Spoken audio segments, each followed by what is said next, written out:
Hello, beautiful soul family. With loving grace and gratitude, I welcome you into my home. So today in real time, it is the 4th, February 4th, 2025. And when we add that together, that's an 8-day. Oh wait, is it no, a 6. Hold on. It's a 6. Excuse me. Did I say 8 on my thing? Isn't it funny? I was totally connected with you guys, and then when I started to open the portal with spirit, it's almost like everything just like evaporated from my head. I'm like, I have to look at my calendar for a second. That was so wild. Oh yeah. Oh, that's interesting. So I kept seeing 4-4. So right out the gate, I'm gonna say, because I'm channeling right now, I'm gonna say right out the gate that April 4th is gonna be really significant for some of us. I know for myself that I moved onto this property. My family and I moved onto this property on April 4th. It's on the 4-4 portal. It was also the eclipse. Like, we were moving on the eclipse. It was so insane. Like, literally, like, as it was getting darker, the wind like kicked up to like almost 30 miles an hour. We had just moved here. We had seen like wild winds before, but nothing like that. And I was like, what did we just move into? I'm like, they were like gale force winds. It was fucking crazy. So I know for me that was, so maybe for you, I feel like maybe for all of us, it could be a message. Like, where were you on the eclipse last year? Like, what were you doing during that time on the 4-4 portal? What was going on in your world? There's something really significant there. Okay. Also, I have to look at the fact that April is 4, and the 4th, that's 8. And last year was an 8, 2024. So 8 and 8 is 16, and 6 and 1 is 7. So there could be something with that. But also, we move in cycles of 7. But this year, the 4-4 portal is really interesting because it's going to be an 8. So there's something with that, okay? I just wanted, because you know how like I was setting this up and doing whatever, and I was in the meditation with spirit, and then all of a sudden this just like, it just feels very significant. So they're also saying, but don't put like a significance on it like, holy shit, I better put that on my calendar. More so like, just go about your life and see what happens. And, because you ever do that where like you put an emphasis on something, and then you're like, oh, I'm going to write it down. And then you don't write it down. And then it happens and you're like, oh, I was supposed to remember this. And it's like, but you're remembering it now. There's just all these things I've been getting from spirit where it's really, really time for us to release and let go of the past. And today, when I started this mission, so to speak, I was calling in the energies without realizing I was calling in the energies. Baba, you guys, now that Baba has crossed over, I mean, I'm not going to lie. I mean, my face is wrecked, like, in every direction you can think of, like, just wrecked. But, however, it's okay because it needed to be that way. And when Baba asked me to do the first Qtr Moon group reading today, I was like, no, I want to do things in real time. Like, I feel like spirit wants me to do it in real time. And she's like, no, but today we're going to do this. You're going to release this tomorrow. And she's like, tomorrow you're going to do the pick a rating. And I was like, oh yeah. So what they want for tomorrow, what I'm going to be doing is on the 5th. Oh, when I just looked down, I saw, it looked like 94, which would be the number 13, but it was 5:40. So it's 5:40 in the morning. You guys, okay, wait, I have to just back up for a second and tell you that when I woke up this morning and I looked at my phone or whatever, it was 444. It was 4:44. So it doesn't surprise me that I was talking about the 4-4 portal, and like, you know what I mean? And that it was like they were like trying to show me, and the fact that today's the 4th. I mean, it's just, there's some definite significance of like what's going on around this energy in this first Qtr Moon. And it makes sense because when Baba, the day that Baba died, we left. and we left to run errands, and I didn't want to because I was in that, like, you know, desperation. I could feel she was slipping away from me, and I was like, no, I don't want to leave for a second. And she was like, girl, please, like, she was just like, I need some peace. And so we left, and I left it to Spirit to watch over her. And when we got back, I didn't bring my phone with me. I was like, do you want music? Do you want, you know? So I left my phone, and when I looked at my phone, it was 222. And I was like, wow, that's kind of wild. So today's the 6th, which is interesting. And then Saturday, after we laid her to rest, I looked at my phone, and it was 222. And I was like, Alder, I'm like, look at this. I'm like, that's crazy, you know? So all of these things have been like so, I mean, I was like, I thought, I was just like, man, I thought you were staying here, you know, for a reason. I thought you were, you know, and she's like, I was. She's like, I did. She's like, look at it. She's like, someday you're going to look at the whole picture of everything and see how fucking seriously, awesomely, beautifully poetic your life really is. And it will be a story, and it will be a fable. She's like, just like you and Alder, you guys are a saga. Like, things happen for a reason, like tales and stories, and, you know, these kind of stories. That's why they're written. But that's why this was called No Sacrifice, No Victory, because if we just keep things smooth sailing and never, ever, ever rock the boat, then we never, ever, ever find ourselves. No Sacrifice, No Victory comes from the Transformers saga. And it's one of the musical scores from it by Steve Jablonsky. I love the way he writes. He reminds me of like James Horner and John Williams. Like, he's up there for me with those soundtrack creators. But the score creators, as they call them. All I know is that when I was putting this together, and Bubba was like, we're going to do a pick a reading, and it's going to be No Sacrifice, No Victory. So look out for that. I don't know when it'll be posted. Most likely this will be posted first, but you never know. I never know how Spirit wants me to do things. That's why I don't, you know, it irritates and drives some people crazy that I go so much in the flow. And I was like, well, but that's because I'm a vessel for Spirit. I'm a medium. I have a job here. I'm a light worker and a starseed. I have my own dreams and my own ambitions, but my first and foremost goal, when I looked down, it was 7:31. I love you, Bubba. Bubba died on, it's also an old friend of mine's birthday, but but Bubba died on the 31st. So for those of you who don't know, Bubba died Friday, January 31st. At 7:01 p.m. I was born at 7:02 a.m. What? I know. And also the craziest part about that is she told me to look at my phone. All these times she kept telling me to look at my phone to see what time it was. Because she wanted me to see that. She's like, all I'm doing is leaving this shell. I'm leaving this avatar. She's like, I am not leaving you. Like, she's like, I'm never going to leave you. I've always been with you. That's why I've been like hysterical, like unconsolable. That's why Alder had to grieve alone. I had to grieve alone. I wanted to grieve with Alder. I didn't beg him, but I basically was just like, do you want to come back to the house and have dinner? And like, I'd already made food for us because she told me she wanted one last day together, like Christmas. She wanted me to cook, and Christmas music kept coming up on my shuffle. And I was like, what is happening? You know? And then we realized she started going, and I was like, I'm so confused because like I hadn't eaten all day and I didn't have an appetite, but I was thinking, oh, we're going to eat together, you know. But then, you know, she went into what happened, and then she crossed over. But it was bizarre. I mean, Alder ate, he ate like a few hours after she passed, but I couldn't eat. I was just, oh no, I had a few chips. I had gotten our favorite late July jalapeno lime chips. Oh my gosh, I love them. If you're going to go and get yourself packaged processed, which I would tell you not to, but if you are, late July, they're organic and they're so yummy. They're jalapeno lime corn chips and they're just really good. So I had a few of those, and it was interesting, just all these things that happened, just the way that Bubba had me even like buy food, the food she had me buy. Like the food she had me make was like really good hearty food. So Saturday after she passed and we were heading back, I was like, or we were packing up to head back. I said, "Do you want to have dinner, before you head off?" And he's like, "No, I need to, go through this alone." And I said, "Okay."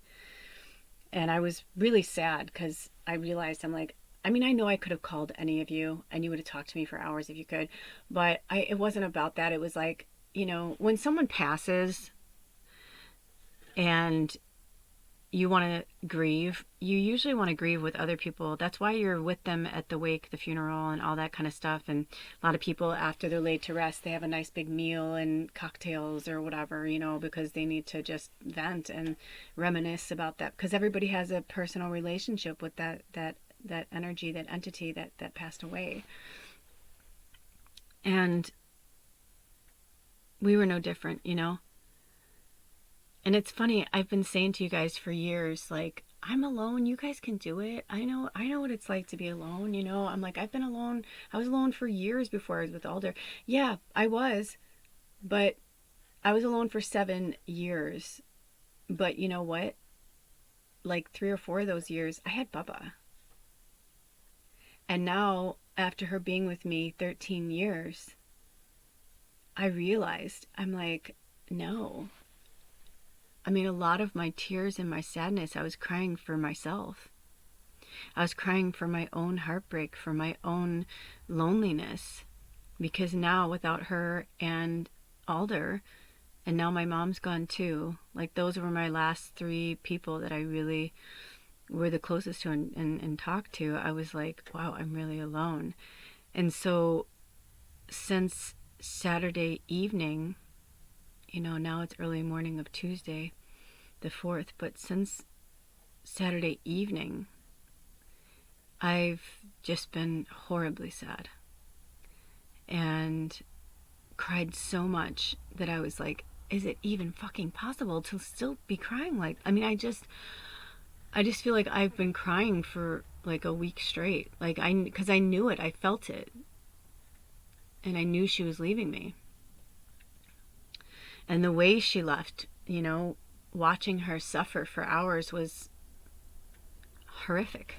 But, at the same time, it was so beautiful and precious. Because we kept holding her and praying over her, and I was like, take her pain away. Like, whatever she's going through, I'm like, take her pain away. It's like we watched every organ shut down. We watched...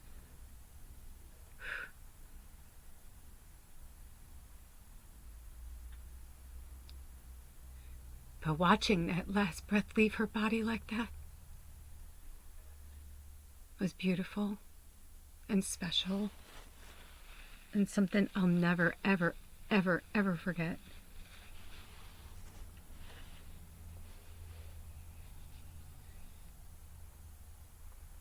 And after she was gone, Alder said, what do you want me to do? She was just laying on the bed. We just laid with her for a while. And I was like, I'm like, don't move her. I'm not ready.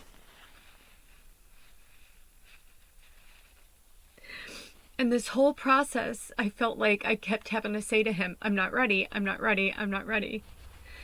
And during this whole process, he had to be the heavy and be like, it's time. Like, honey, it's time. Like, we have to let her go. And I said, I want to wrap her up. I want to do it. And so, I put this scarf over my lap, and he picked her up and faced her towards me. And it was really bizarre because, at the end, their eyes are still open and all that kind of thing, right? So you're just like...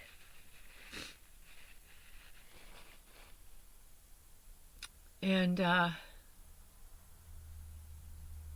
don't know how, but somehow her eyes closed. And when he placed her in my lap, she was still warm and soft. And, she just looked like she was sleeping. And she looked so beautiful. She didn't like to be touched a lot, but in the end, we had a few fights and a few arguments, where I said, "You've got to let me bathe you, please." And she was like, "No."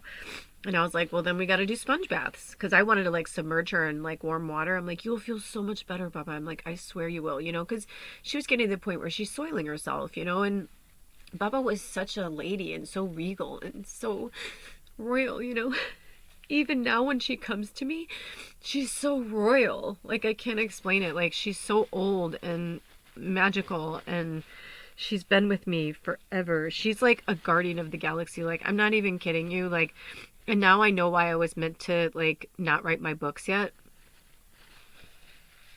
Because I mean, I've written them, but I'm saying like why they're not finished. Why I've got 3 different books going in one series, but it's actually been kind of cool because I'm writing in one, and then I'll think of like a story, but I'll be like, oh, but that's like whatever. So then I'll go somewhere and write that, and I didn't realize what I was doing. I was just kind of putting this idea over here because I'm like, I don't feel like this is in this book. And before I knew it, I was writing the first 3 books, which makes sense because it'll be a lot easier to write them and put them out. And then, I'm sure over time I'll just keep writing the stories. Oh gosh, when I looked down, it was 10:13, but it's not. It's my eyes deceive me. It's 16:13.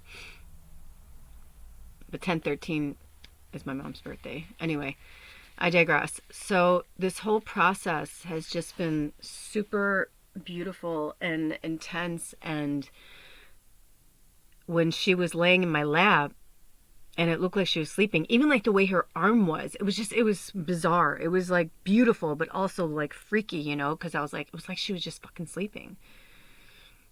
She didn't look like she was suffering. It was almost as if like I don't know how to explain it. But anyway, Alder, I was like, is this weird to you that I'm doing this? Because I was like talking to her and singing to her and kissing her feet and kissing her and holding her, and because I knew the second I wrapped her up, I'd never be able to do that again.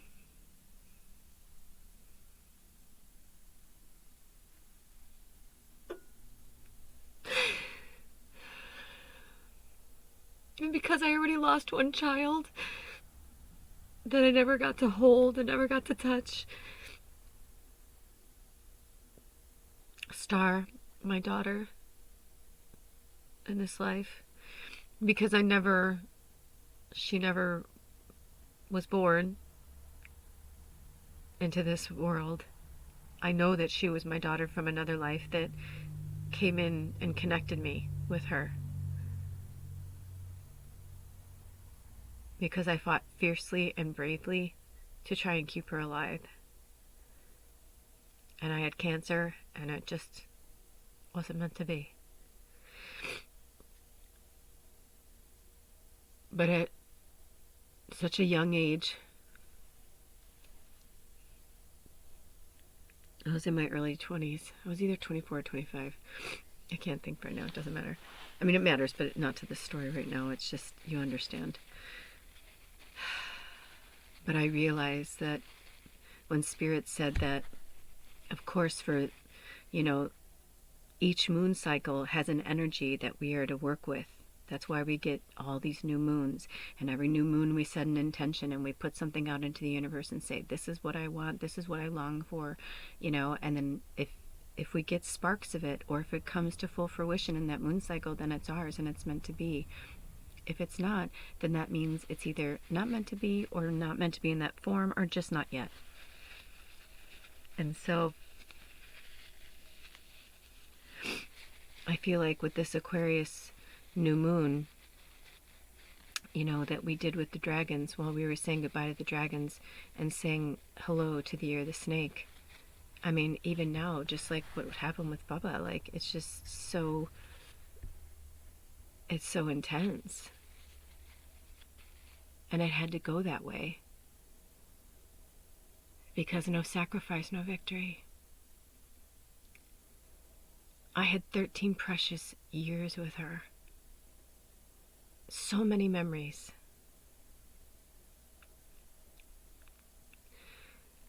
And I will cherish every single one of them. But she had to go. She's like, you have to do what you have to do, and I cannot be here.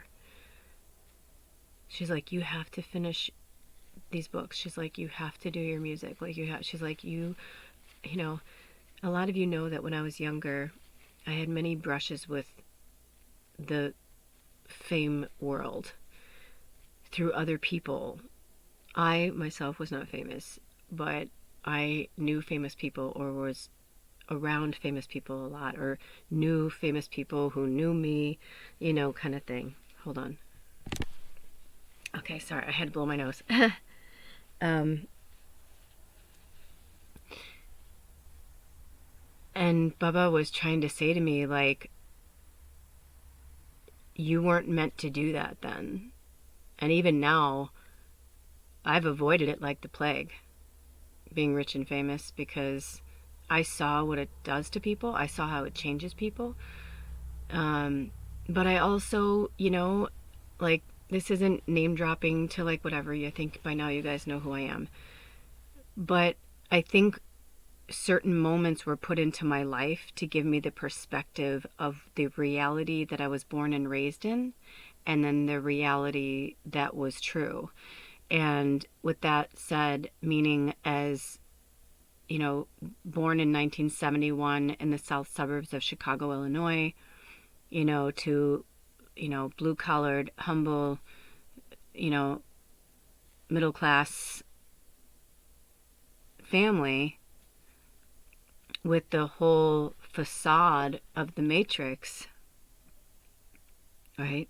This whole facade of the Matrix of my dad goes to work and my mom stays home and takes care of the kids, and you know what I mean? And like the whole thing, the whole like falling into the line of like the woman stays at home barefoot and pregnant, the man goes and makes the money, you know what I'm saying? Like that kind of, you know, having the domicile and the car and like just everything, school, the friends, the church, the whole thing. And from the time I could remember, I just was like calling bullshit. I was like, what the fuck is all this shit? Like, I just always felt like it was fucking crazy. They all thought I was crazy. I was literally kicked out of Sunday school and had to go to big church because my poor Sunday school teacher literally could not handle me anymore. I was sarcastic and arrogant, and I was so intelligent. I mean, I was just like born smart. My mom always said that. She's like, you were just really smart. You know, like all the things that I did, and, you know, tying my shoes. And it's like when I went to kindergarten, I was like, this is baby shit. Like I've been able to do all this stuff since I was 3. Like I remember saying that to my kindergarten teacher. Like I did all this when I was 3, and she's like, well, that's nice, but they like made me go to first grade for reading because my mom, you know, and my mom came by it honestly because she was incredibly intelligent, and my brother and sister, you know, it's like they went off to school. Once my brother went to kindergarten, my mom was like bored to tears, you know. It was just me and her, and we did a lot of things together, and it was really fun. But also, you know, my mom taught me how to read. And I was really quick, and my mom saw how smart I was and how fast and how quick I was. So she just like let me be who I was, you know. And I think when I was in 5th or 6th grade, I was in this group called AT, which there was only 6 kids out of my entire school, and it was academically talented. And like we'd go to like these, like it was kind of like a debate kind of thing, and you'd go against other schools for like your knowledge, because, you know, I wasn't like Sheldon Cooper, but I definitely was like, if I read something, I remembered it, not maybe verbatim, like, you know, photographic memory, but just, so, you know, I'm sure a lot of you were like that too. You know, we it's like I came here to change the world, and there's a reason why all that happened.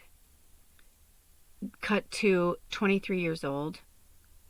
I moved to Los Angeles because I realized Chicago, I'd outgrown Chicago, started working downtown after high school. All my friends went to college. College wasn't even in the forecast for my family. It wasn't like that. I went from being incredibly intelligent to almost failing out of high school because my parents got divorced, and I drank and smoked weed and smoked cigarettes and did drugs and screwed everything. And I was so lost because there was no one like me. I had friends who were magical like me, but I'm saying like it just, I would hear all the time, you're too smart for your own good, or you're too this, or you know what I mean? Like I was too much. I was just too much of everything. I was too smart. I was, I was pretty, but I wasn't pretty enough. I was too fat. I wasn't, skinny enough. It's just like all these things, and I would take it in, and I just was a fucking mess. And the drugs and the alcohol helped me just escape and erase all the bullshit, So finally I realized, it was, I was sitting in a bar on New Year's Eve with friends, and I just knew, I'm like, I've got to go. And, and my one friend got mad at me. We were doing karaoke, and I sang, and she was crying. She was drunk. I loved her. And she was crying, and she was like, what the fuck are you doing here? Like, she just like kind of went off on me. And I was like, what do you mean? And she was just like, she's like, do you not see that every time you go to sing, she's like, the whole fucking bar shuts up. She's like, do you not get that? She's like, do you not understand? She's like, people put in fucking songs for you to sing. Because they'll be like, I was, Kelly at the time. They'd be like, Kelly, Band of Gold. And I'm like, what? I was like, I don't even, I'm like, I mean, I kind of know that song. And my friend's like, well, sing it, man. She'd be drunk, and she'd be like, sing it for me. And it got to be like that, where people were putting in things at the karaoke for me to sing to them, for them. And I was drunk too, and I was like, sure, man. It was like my own personal fucking concert. It was super fun. One night, the whole bar just like, I just sang the rest of the karaoke set out. I think I sang like 6 songs in a row, and people were just throwing out things, and they're like, sing this. They're like, sing Wanted Dead or Alive by Bon Jovi, and I'm like, ripping it out. They're like, yeah, people are coming up on stage, and we would have like these little concerts. And so my friend was like, she's like, get the fuck out of here. She's like, look at us. This is it for us, man. She's like, it ain't gonna get much better for us. This is our life. This is who we are. She's like, she goes, you have more talent in your pinky than all of us put together. She's like, get the fuck out of here. She's like, if I come here next year and you're here, I'm going to be really pissed. And I was getting that from so many of my friends. And so I left, and I went to LA, and it was this surreal world, man. It was so surreal to me, because it was like, it was all my dreams, and it was like the TV shows and the movies and all that, and I was always into all that, and I was always into theater, and I had a full scholarship to Northwestern for my acting from high school, and I had to, drop out of the drama team and work 2 jobs to put myself to keep my mom and I from getting evicted, and just like weird shit. It's just like, we live in government subsidized housing, and when you turn 18, if you are working, you have to pay rent or you have to move out. And so even though I turned 18 when I was in December, my senior year of high school, I had to pay rent. And so it was just a very wild, weird world. And my mom lived at her boyfriend's, who became my stepfather, more and more, because he lived in the building right next to us. So it kind of, and I was paying for it, it kind of became my apartment. My mom kind of lived with him. And, here I was, a senior in high school, working 2 jobs and going to school, because my mom's like, you have to get your diploma. You have to get your diploma. And I was just like, yeah. So speech team was gone. College was gone. That wasn't going to happen. And it was just I felt like every dream I had just kept slipping through my fucking fingers, man, no matter how hard I held onto it. And so I just followed the breadcrumbs till finally, when I got to LA, I started to be able to breathe again. And I was meeting people who were way more talented than I was, and it made me work harder, and it made me aspire. I got into shape. I was going to the gym at like 6 o'clock in the morning, still working 2 jobs, hustling, and during that time, I'm living and working in Hollywood, West Hollywood, in fucking Beverly Hills. Literally, I was living in Hollywood, working in West Hollywood in the morning, and working in Beverly Hills at night. And in West Hollywood in the morning, I was working at a juice bar, like health food kind of restaurant. It was like one of its kind, called the Flowering Tree in LA. I don't know if it's still there, but it had been there for years since I went there. Even when I started there in 1995, it had been there, I think, since like the 60s or 70s, and he was part of like the hippie movement and like the age of Aquarius and all of that. Like, so I just really loved that place. That's the first time I really understood what vegans were. And you know, having Jodie Foster come in and have a conversation with me, you know, sitting down with Steve Tyler from Aerosmith, and you know, just like crazy shit. Like even that day, like Steve Tyler used to come in all the time and pick up food, but he didn't eat in there all the time. And one time he did. It barely rained in LA, but it was one of those days where it started to rain, and it was because when it rained in LA, because it only rained like 10 or 12 times a year. But when it rained and when it was a monsoon, people stayed where they were, because it could be really dangerous. The oil, you know, once the oil sets in the pavement, it sets there for a long time, right? Like car oil. But once it rains, and it rains hard, it raises the oil to the surface. And so it could be really dangerous to drive around in LA if you don't know what you're doing and you don't have good tires and you are going fast. So I learned, living there for almost a decade, I learned the hard way those lessons. But anyway, getting back to the story, the one time that he was there, he started to order his food, and it was raining, but it wasn't raining that bad. And then it started pouring, and there was like no one in there. It was so bizarre. Oh no, Richard Kind was there, I think, that day.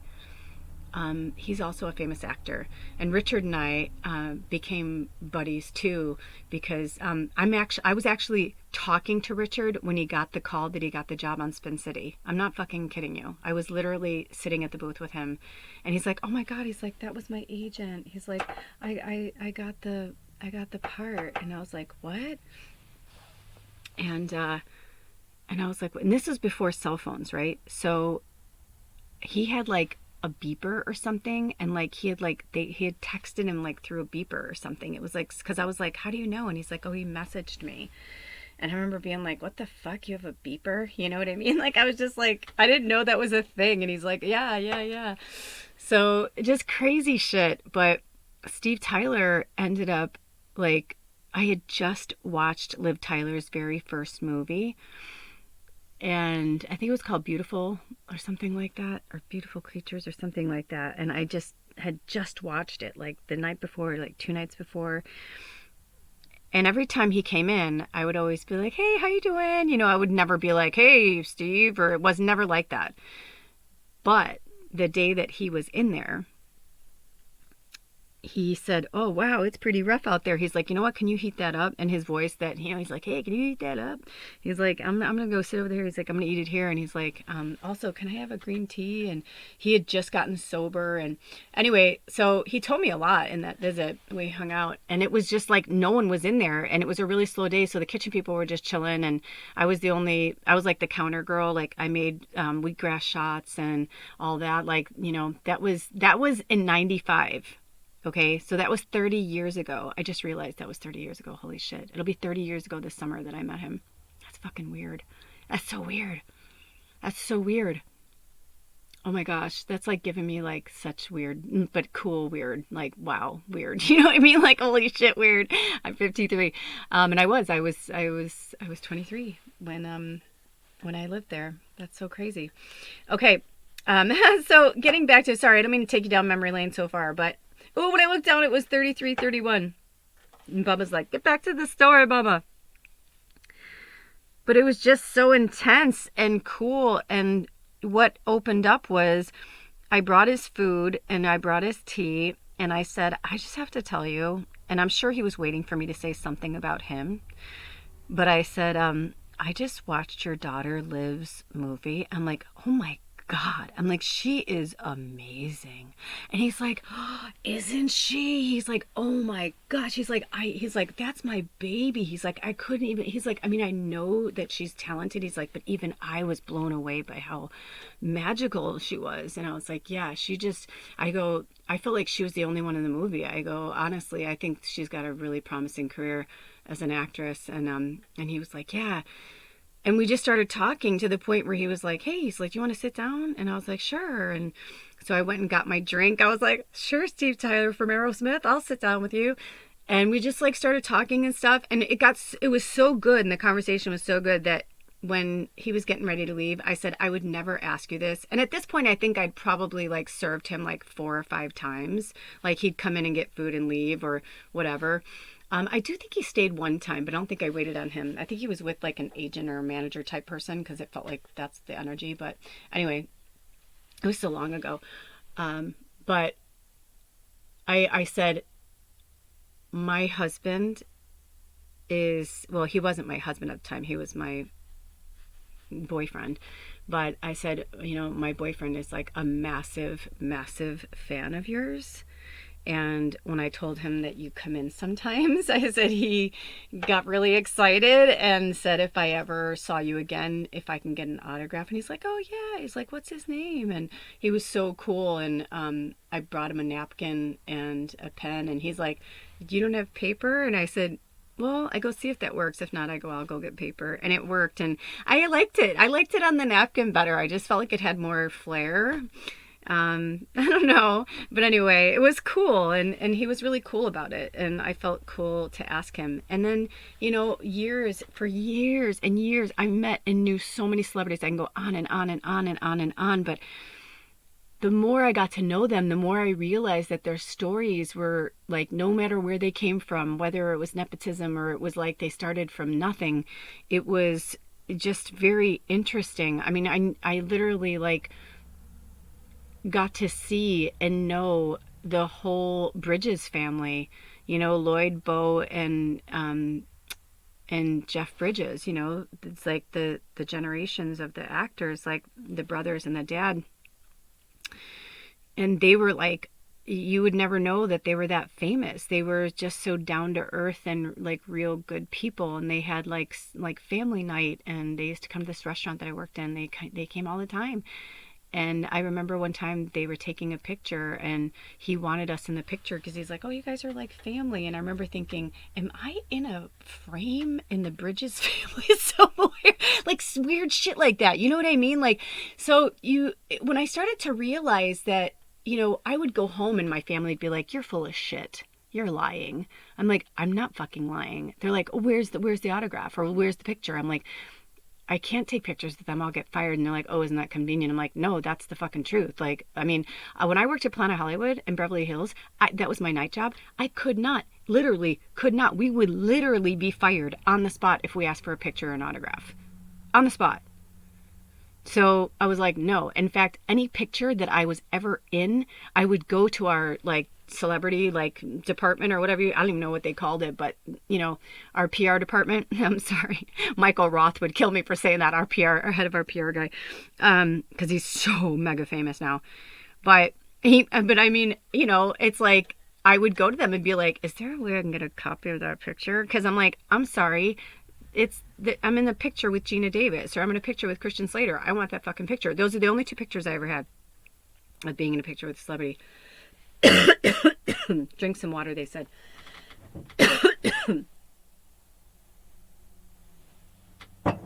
So, with all of that being said, and telling you all those stories, I needed to live it to understand it. And one of the last big ones I ever had, and you guys know I've told you this one, was Keanu Reeves. And that was really bizarre because even though I worked and waited on these other people, and even though they may have thought of me as friendly or whatever, I was still their server or their bartender or their runner or their assistant or their, you know what I mean? Like, I was still that person. But it wasn't until my ex-husband went on tour with Keanu Reeves' band Dogstar that I had a celebrity look at me as huge. And this was like post-Matrix, you know. It was actually, I think it was after the first set of the Matrix movies, but he was like iconic famous at that point. And we were at the Tonight Show, and I was in the green room waiting for my ex-husband. They were like getting everything set up for the you know, they were going to play music, Dogstar. He wasn't there for his acting. He was there with his band. Keanu was. And when Keanu was on tour, the lead singer and the drummer, well, I don't know if it doesn't matter. Anyway, long story short, my ex-husband would play with the band. But when Keanu would come back in, he would work as a guitar tech because it was a different type of band. And so when they were on tour, he kept hearing about me. He knew about me, obviously. So when I met him, he was like, "Oh my gosh," he's like, "I'm so excited to meet you." He's like, "I've been hearing about you for 6 weeks, you know," and he's like, I'm so excited to finally meet you. And he like grabbed me and hugged me and kissed me on the cheek. And I was just like, "Oh, hi, Keanu Reeves." And I was trying to be cool, but I was like, I had a fucking poster of him on my wall. You know what I mean? Like, I was like, I saw him on Bill and Ted's, Excellent Adventure, and I was like in love. Oh my God. He was like if you looked at my high school boyfriends or like the guys I was into, they were totally like that look. I was into that whole, Kurt Cobain and all that, like, was after I was in high school, but like those guys, like that energy, like that grunge, the musicians, the garage bands, like that was my scene too. In the 80s, in the late 80s. I went to high school from 86 to 90. So it was just a very interesting time. So to have somebody that I had a poster of on my wall, it was like jumping through my wall on my poster wanting to meet me. It's like, I was told my whole life that these people you're never going to meet them. You'll never be famous. You'll never be like them. Then when I went there and was spending all these years trying to be like them, but myself, my version, I realized that this is not what I want.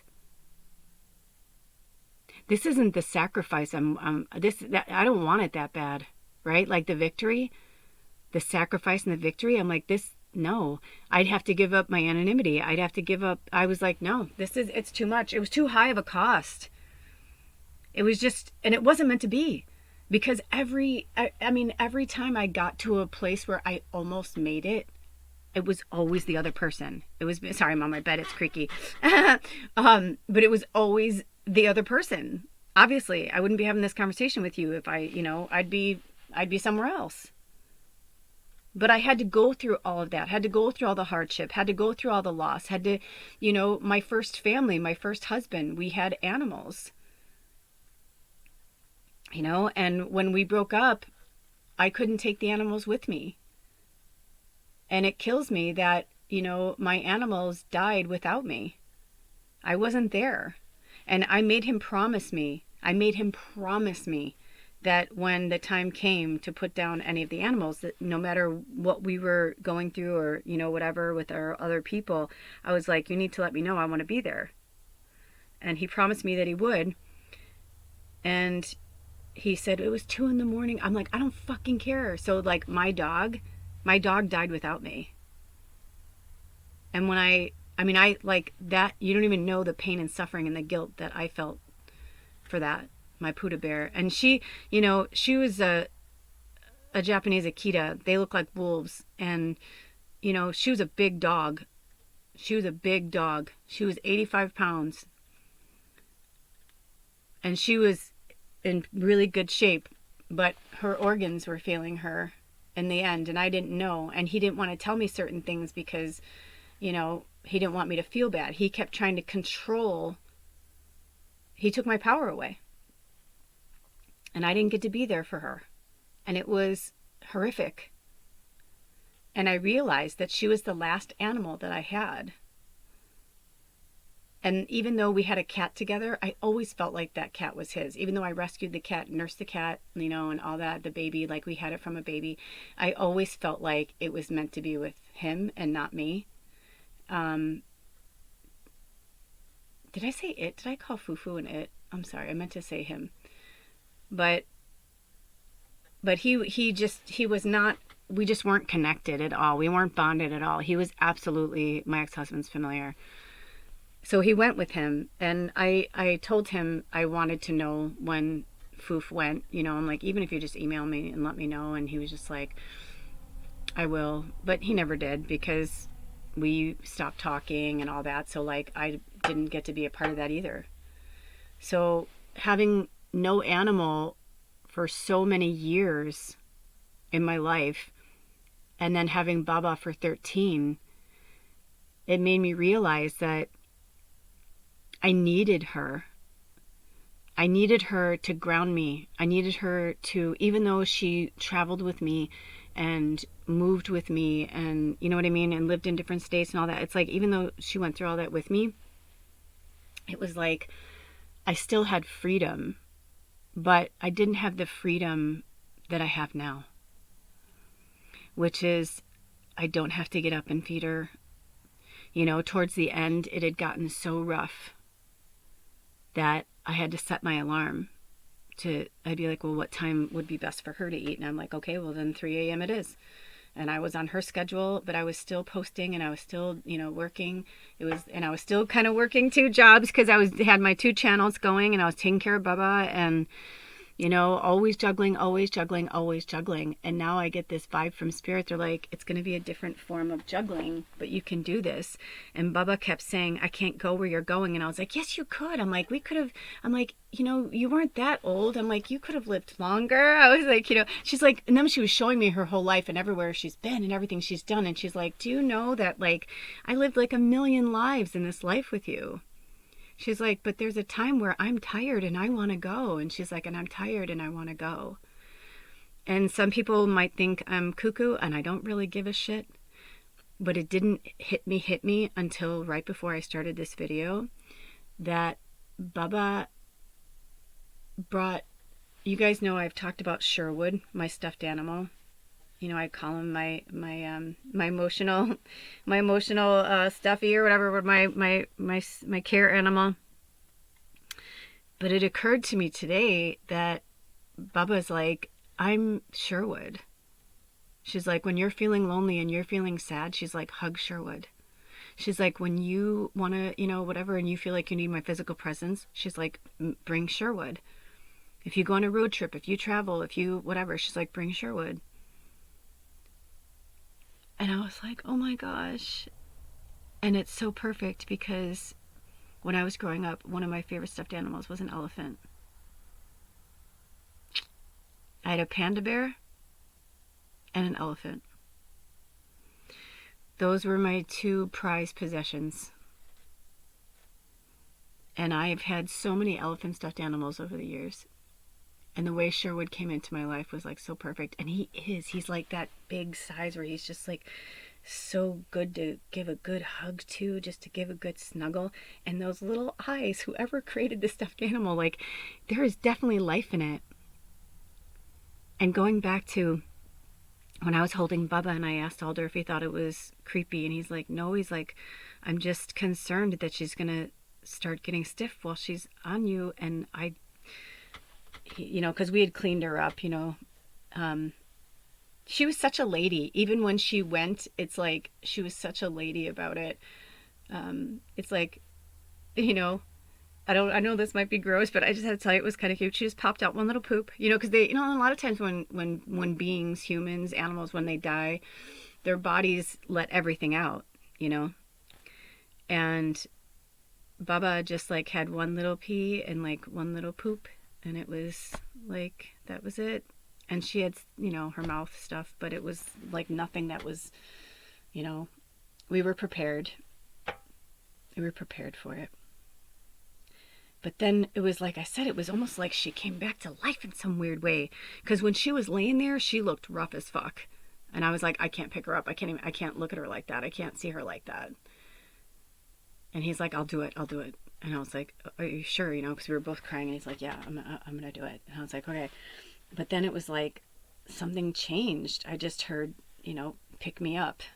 And so I just heard, lift me up, hold me down. You know that song? Rihanna, from Wakanda Forever. It's going to make me cry.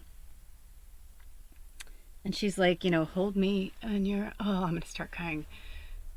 But the weird thing was, the weird, beautiful part of it was, like I said, when she got on my lap, it was like we had cleaned her up. So it's like she wasn't, you know, she was fine. And it was like, he kept wanting to take her. And I said, dude, I don't know how to explain it, but she's alive. And he, I just saw his face, you know, that kind of like, oh shit, like she's gone that way. You know what I mean? Where he's just like, fuck, like, what am I going to do? What am I going to do? You know, but it was like a split second. I was like, no, dude, I'm like, not like that. I'm like, not like that. No, I said, I'm saying like, she's still here. I said, I can feel her. I said, dude, I've had her for 13 years. I know what she feels like. I know what her body has felt like. I said, I have basically like changed her diapers. I had to roll her one way to her pee pad, you know what I mean, for days. So I was just like, I mean, I was changing her pee pad. You know, I couldn't even sleep because I didn't want her to lay in her pee. I didn't want her to have to be like that. You know, I mean, I treated her with royalty and respect and grace and gratitude as every moment I could.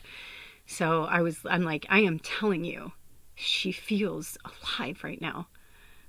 And I said, I know her body is dead. I'm saying her essence is still here.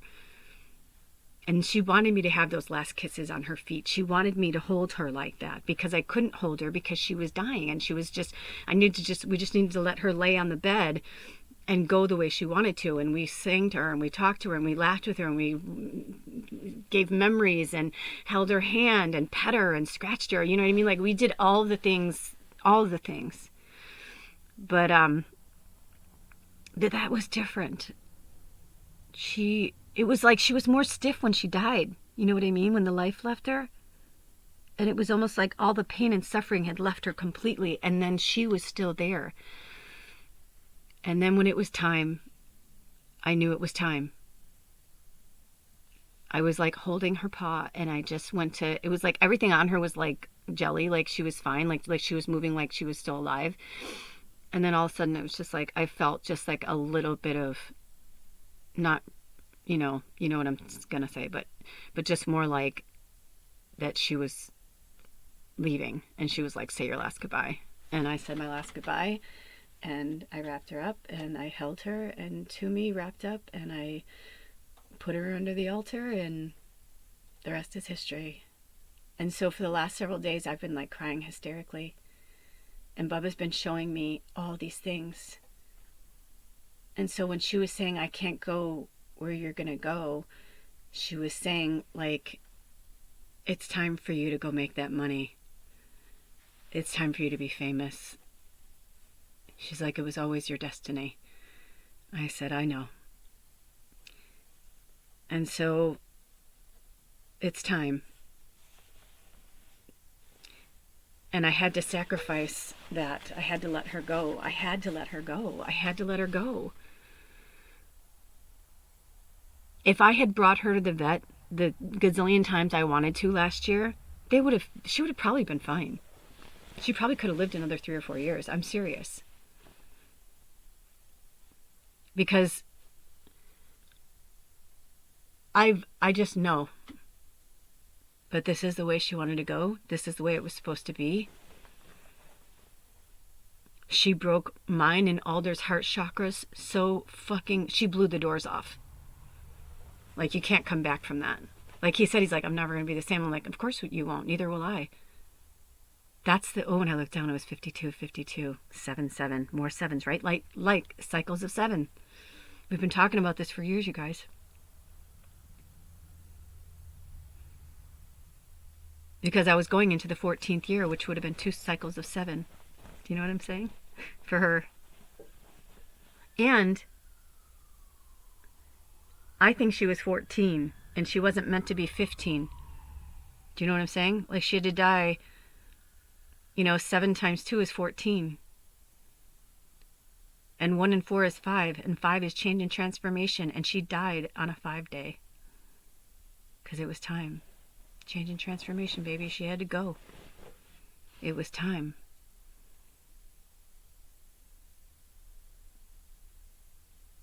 So, in this pick a reading, it's going to be, what do you need to sacrifice to gain your victory?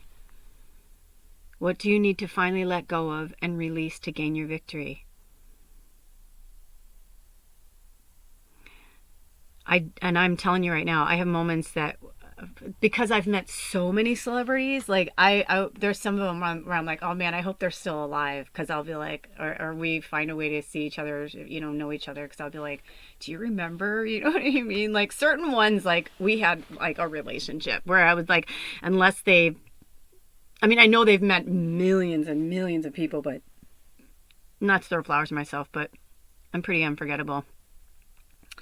Certain people are. I mean, I try to remember every single person that I've ever met, but there are some people that just don't have the capacity to do that.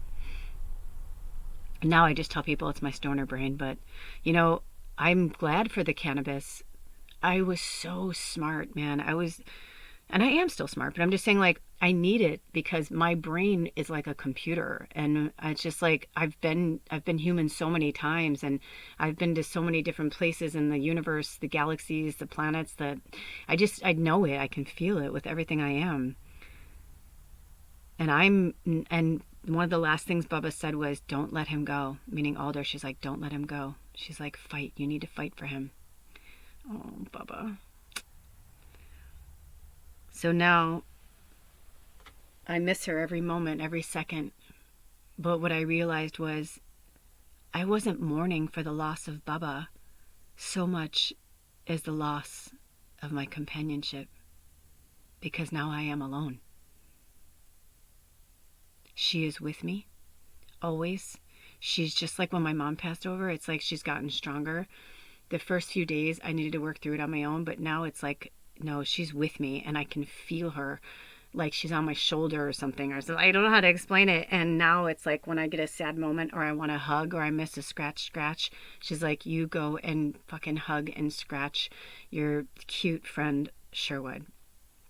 She's like, Sherwood and I can, because I do feel like multiple entities live inside Sherwood, because I feel like Archangel Michael sometimes I feel like is there inside of this stuffed animal. But that's why I think that we have these inanimate, they seem like they're not real, you know. But I remember as a child, all of my stuffed animals and dolls, they had names, they had backstories. I made my mom write their names and their birthdays on calendars and shit. Like I was, you know, because everything was very real to me. And I came into this earth knowing all the things I know right now as I tell you, but I had to unknow them and unlearn them through my family and this third dimensional world and experience so that I can really feel it and know it. I've never had an animal for this many years by myself. I had to have that. It felt like I lost my daughter all over again. It felt like I lost and I was like, I'm like, what cruel world would I like lose my mom, my husband, and my familiar all within less than a year, 8 months. 8, there's the number 8 again. Right? So, you know, it makes sense to me that in the new moon, the dragons were passing the buck to the snake, and the snake is now telling us like it's a, you know, I was like, it didn't make sense, but, you know, it makes sense now. 131 is 13 backwards. On Friday, she dies. It's 7:01 p.m. I'm born at 7:02 a.m. You know, I mean, just like all these things. It's just, it's so intense. It's like born in the morning. And then I thought, I wonder if I'll die at night too, you know, because I was born in the morning. But that was just kind of interesting. So there's that. But then also, like, it was January, like the end of, you know, we had just had the new moon in Aquarius. And I always tell you guys, the new moon is when we're coming out of the old moon cycle, going into the new moon cycle. Well, we were going out of the Capricorn moon, going into the Aquarius moon. But this new moon in Aquarius is actually the first new moon in this Gregorian calendar year. In the age of Aquarius, when we're really taking over. And on the surface, yeah, it's a fucking shit show, the world, but it's because we're in a year of transformational rebirth. We're going to see a lot of things happen. And by 2026, which is the number 10, because we're in a 9 year, and what is a 9? It's like a snake curled up, like ready to fucking, you know what I mean? Like there's so much amazing shit. And next year is going to be 2026. And it's a 10 year. It's going to be completion, and it's going to be the year of the horse, and horses represent freedom. But snakes are about rebirth and transformation. It's about shedding the old skin so that the new us can be alive. So there's got to be something in your life that you need to, that this is the year that you're going to have to sacrifice something to obtain the victory that you're here to acquire. And it's not always easy to hear, and it's not always easy to feel. And losing Bubba will forever be the hardest thing I've ever been through in my life. to this date. Because even losing my mom and Alder was not, I mean, you know, my mom, I felt it, man. I had the guttural cries with my mom. I felt the umbilical cord. You know what I mean? Like, I felt the tug. I felt it. But it was the same with Bubba. But it was the reverse. It was like I lost my mom, and then it was like Bubba was like my daughter, my friend, my mom, my grandma. She was, you know, but she was also very masculine like me. So it was like a father, a brother, you know. It's just interesting. The only connection we didn't have was intimate. Like, I didn't feel that connection. Ooh, interesting. When I looked up, it was 59. Right? Because change and transformation is 5, and 9 is the year that we're in, 2025. So this is the year to solidify and release and let go. And I'm not going to let Alder go, because I believe that he and I have unfinished business to do. And I don't know exactly what it is, but I do know that I made a promise to Bubba that I would try. And I'm not going to give up until I'm, you know, and it could even be that we need to get each other across another finish line somehow, some way, someplace. I don't know. But either way, she was like, you know, she told us when we were together, I was like, you know, towards the end, she was giving me all these messages, and I was just saying things out loud. She was saying things through music, through songs. It was just really prophetic and unbelievable. And I know that all of us have a story to tell. We all have work here to do. Whatever came up for you during this transmission, during my story time share, you know, like whatever it is, only you will know, because it's going to be individual to each of you. But it's time to let go. It's time to really change and stop talking about it, thinking about it. This is the transformational year. And like with me and Bubba, you know, like I wanted to keep her. I was like, why can't we get through this? You know, I thought for sure that we would at least get through this together. Meaning like that Alder would come out of his, you know, dark night of the soul, and that, you know, that we'd be together when she passed. Like I always said she was going to die an old lady, warm and safe in her bed. I meant in her sleep. And I was always very serious about that. That's why every morning over the last several weeks, when I would wake up, the first thing I would do would be look over to see if she was alive. I was waiting for it. Alder was waiting for it.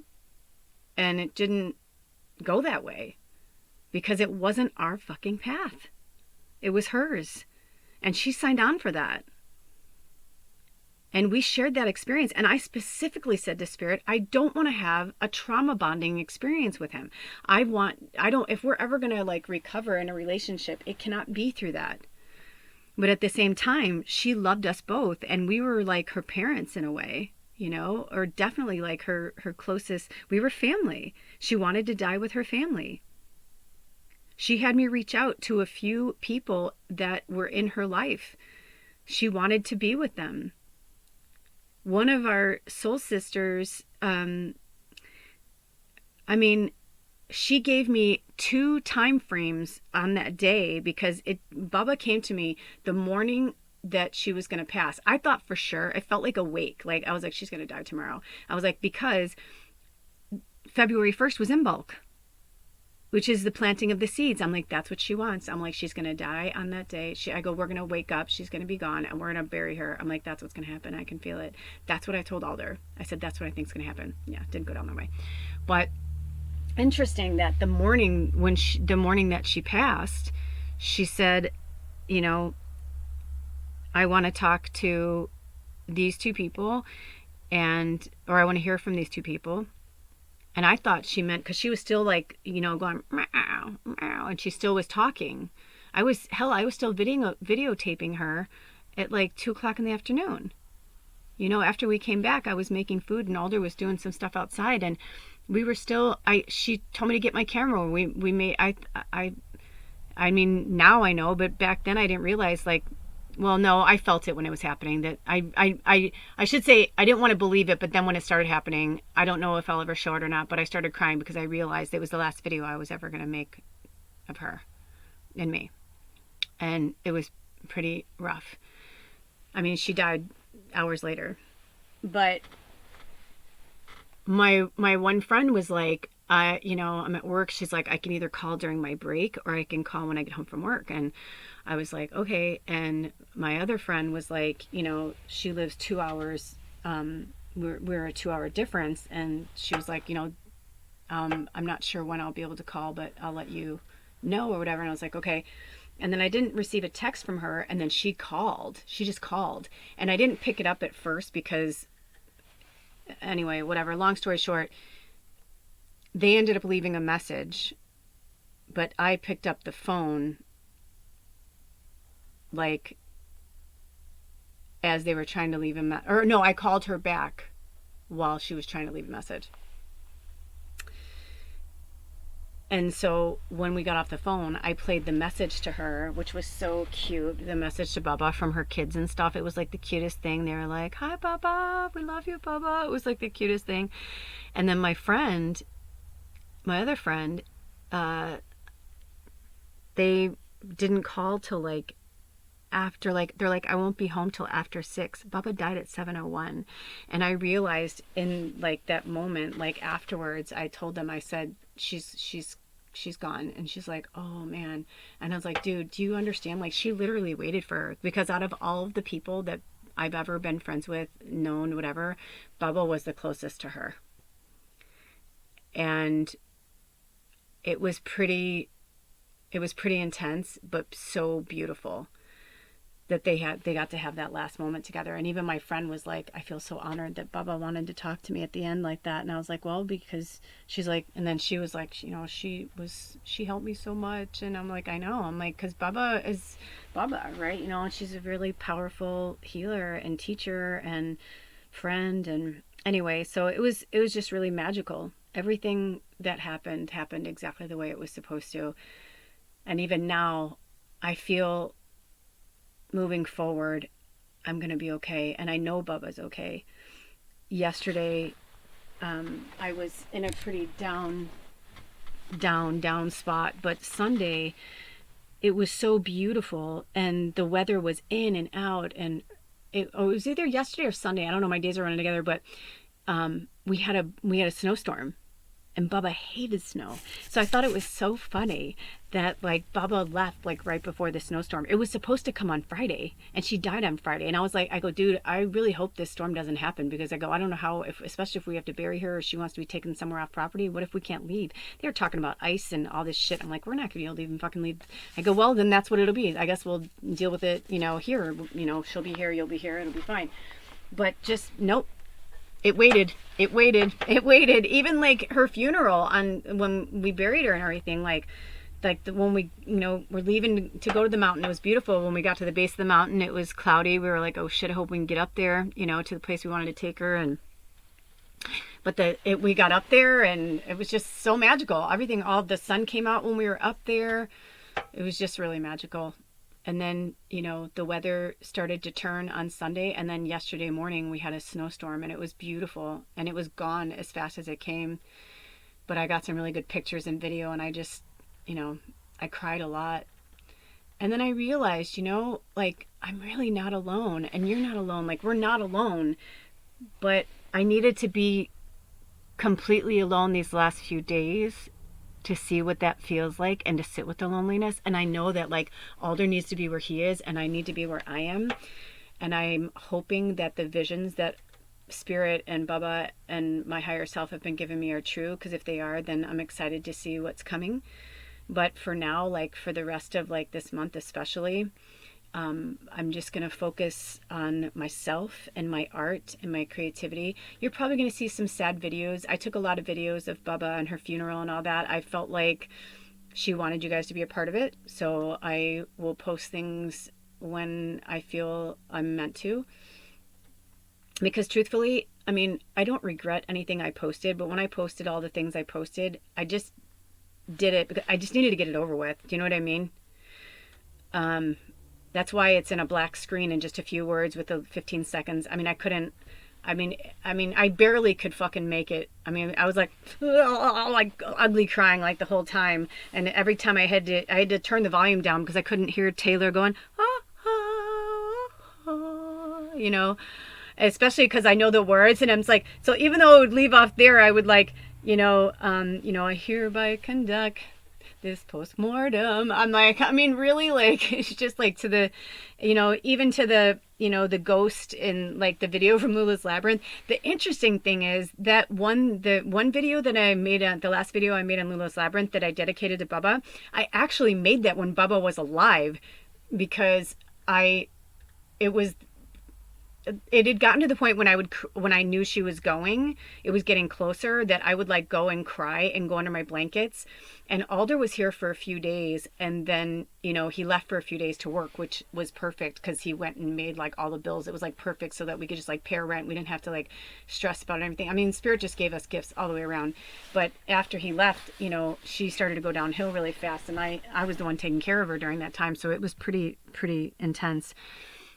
So it was like the night after he left, or maybe it was the night before she passed. It was one of those nights that I started to cry, thinking about both of them leaving me. And I couldn't sleep. I kept checking on her to see if she was still breathing. And just sad, because I was convinced she was going to die in the middle of the night and he wasn't going to be here. And I thought, well, if that's the way it's meant to go down, we did come into this relationship, just me and her. I had her for years before he came into her life. So I was like, if that's the way she wants to go out, then that's fine. But I was just sad, because I was like, how did it get to this point? How did it get to this point where we were, 1 minute looking at our future last spring, actually being relieved of not dealing with the cabin, relieved not dealing with our old landlord and all those problems and stressors and all that, and not taking on anybody else's bullshit. Like, it was like once we decompressed and everything was great, then we had one good month in May, everything was awesome, and then June just took a fucking nosedive when Bubba started getting sick. I found out my mom was dying. Alder was getting really weird, and he just wasn't himself, and we were fighting a lot. And one of the last things I said was, I can't do this anymore. I can't take care of you and Bubba every single day. I said, I don't even know who I am anymore. I said, I'm lost. I feel like my whole life is you and her and you and her and you and her, and look at me now. She's gone and he's gone. Be careful what you wish for. But I needed that, and he needed to leave, but he was only supposed to leave for a few weeks. I honestly did not think he would not come back. And he told me, he said to me, he was like, I know where my heart is, no matter like where my anger, because when I was like, I think you should go, and he was like, what are you saying? And I was like, I just think you should take a break. I'm not saying we should break up. I just think you should like go for a few weeks, go figure out what you need to figure out. I'm like, because I just was feeling like these little fights or these little things that were happening were like old versions of him. And I'm like, I don't know what's going on, but I was responding with an old version of myself. And it just wasn't healthy. And I was like, this isn't healthy. And I said to him, I can't fucking deal with your shit and my mom and Bubba dying. I'm like, you need to go deal with your shit. I'm like, I cannot deal with your shit and this at the same time. I'm exhausted. And so that's kind of how it happened. And the more he stayed away, the more he stayed away. So we've been talking through things, and I'm hoping that he's going to understand and hear what I've been trying to say to him. Hold on. I think it snowed. I just realized I'm looking, I can't see through, or I can't, my curtains are all, because when I started this with you guys, it was dark. So I got to take off all my socks and slippers. It's so cold. It's like in the 20s in here. The one thing that's interesting is that and I also knew that it wasn't just the snow, but we've been really blessed that during the days it's been the 40s and like maybe 35 at night. But I was like, it's going to go down to the 20s. Oh my God, it did. Oh my God, it's beautiful, you guys. It snowed. Oh, yesterday it snowed too, but then it melted. But right now, I love waking up in the morning with snow. Oh, I love that you're here with me. I'll take a video of it so you guys can see, and I'll be like, this is the video that was happening. That's so beautiful. But, now in this quiet and the cold of the snow, I don't have to run the heat like crazy like I was where Bubba was so cold, and I was like, she's cold. Like I can feel it. I could feel that she was cold. And so I needed to have the heat going. We had to have all the heat going, the radiator heat and the propane heat, where now I'm like, I've got my duvet and all that. So last night I'm like, I'm just going to turn the heat down. I woke up at 4:44 and I'm like, holy balls, it's cold. I was so tired that at 7:44 last night, I just was like, fuck this shit. I'm just going to bed. I turned everything off and I literally just cuddled up in my blanket and went to sleep, and then woke up freezing at 4:44 in the morning. Anyway, but so that's where all this is, and that's what's going on. And I just wanted you guys to, know that this is what's happening. And if we want to do what we came here to do, if we want to be the people that we want to be and all that good stuff, then we have to give certain things up to get there. It's just the way of the world. It's, if you remember in that last reading that we did with the dragons, there was a song from Earth, Wind, and Fire called The Way of the World. And in Pandora, they had screwed up and put the way of the work. But that's part of the work, is the sacrifice. Part of the work is saying goodbye to family and friends that will not listen to you, that will not, accommodate you being who you are. Whether it's your friends, your family, your job, you have to sacrifice it. It's, Baba is right. She couldn't go where I was. Even Alder said that to me. He's like, I don't want to be a part of that world. I don't want, fame and all that. And I said, I know. I said, but it's part of my destiny. And I believe he's part of my destiny too. And I was like, it's just, sometimes, we don't know why we're here or what we're doing. And I go, what if your destiny is to be this psychedelic shaman guy? Hold on, I'm going to try and get a picture right now. I said, what if that is your destiny? But what if it's for,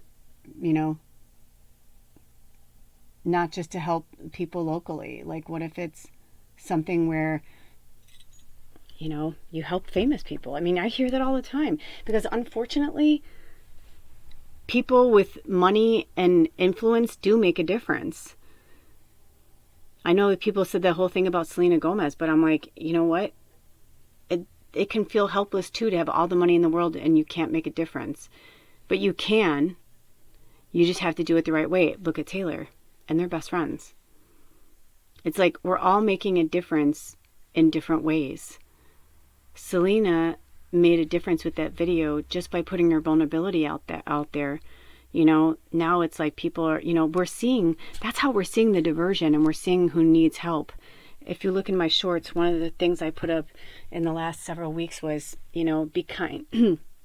Be kind to the mean people, because they need it the most, right? That's basically I'm paraphrasing, but it's like, yes. So it's like when we see that people are out there and they're so unfeeling and so uncaring, and they're just, you know what I mean? They need it the most. But if it's our friends and our family and people that we're really close to, but they still, whatever, it's like, no, that's your orbit. You can send them love from afar. You can send them, healing energy from afar. But you can't control your family or your friends any more than you can control that mean person that's writing something nasty on a tweet. You know what I mean? Surround yourself with the people who you love and the people who you trust. And also with the givers, not the takers. I got tired of the takers in my life. I honestly, in the last few years, I have just been like, nope, nope, nope, nope, nope. And I would rather be alone for the right reasons than be with friends, family, lovers, whatever, for the wrong ones. And I hope that you find a way that's right for you, that's good for you, to chase after your dreams and your own victory. And when you're ready, you'll know. But some sacrifices will have to be made. So look out for that picker reading. And, Spirit will help give you the breadcrumbs. Maybe some of you already know and you just need a confirmation. Anyway, this sun's coming up and it's really magical, and I want to go catch a video of it. So until next time, take good care of yourselves and each other. I love you so much. Blessed be. Oh.